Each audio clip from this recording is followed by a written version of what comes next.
for Best Picture.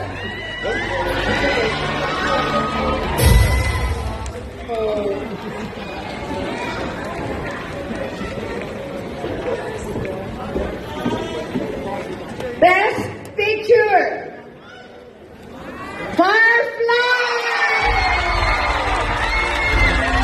And to present the award is Yusef Crispo San Juan Jr.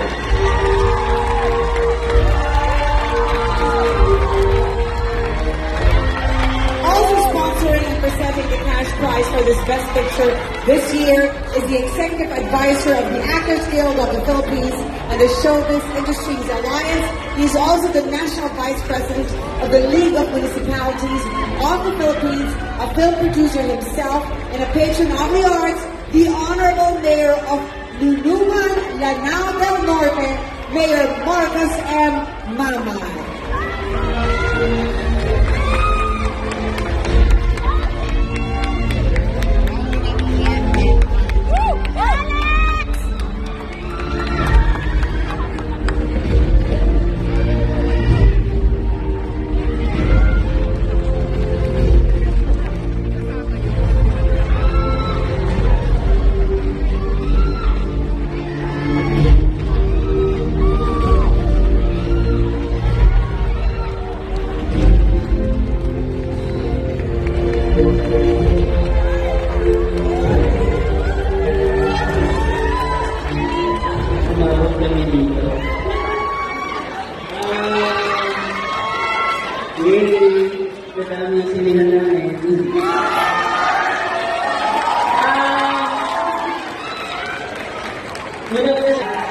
Literal na hindi talaga maisa sa kagabaran yung Firefly kung hindi dahil sa inyo, sa mga core, kay Neil Daza, sa Ami, kay Len Calvo, nandito siya, kay Kenneth, kay Sanara, sa Quantum, kay Benjo, kay Timmy, sino pa ba? Sa aking dalawang assistant directors, si Che and si Aika, sa Script Continuity, si Kini.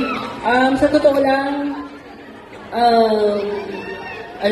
team talaga yung bumuo ng Firefly. Nagpapasalamat ako personally kay Ma'am Nessa, kay Miss Ange, kay Sir Christian, kay Miss Jaisel, kay Sir Bats. All throughout, mula umpisa hanggang dulo, hindi nila tinigilan yung pelikula. Binuo talaga siya mula sa puso. Ano pa ba? Yun, salamat sa lahat ng artista. Maraming salamat kina Miss Annette, sa mga boss namin, sa pagtitiwala doon sa Firefly. Nagbabalik na po ang GMA Pictures. Nagbabalik na po ang GMA Pictures sa pamamagitan ng GMA Public Affairs at sa pamamagitan ng Firefly, nagbibigay sila ng pangako na magpapatuloy sa paggawa ng pelikulang may puso, dekalidad at makabuluhan. Inaali namin ang pelikula sa lahat ng taong naniniwala sa kapangyarihan ng pangarap, kapangyarihan ng pag-ibig at kapangyarihan ng sining. Maraming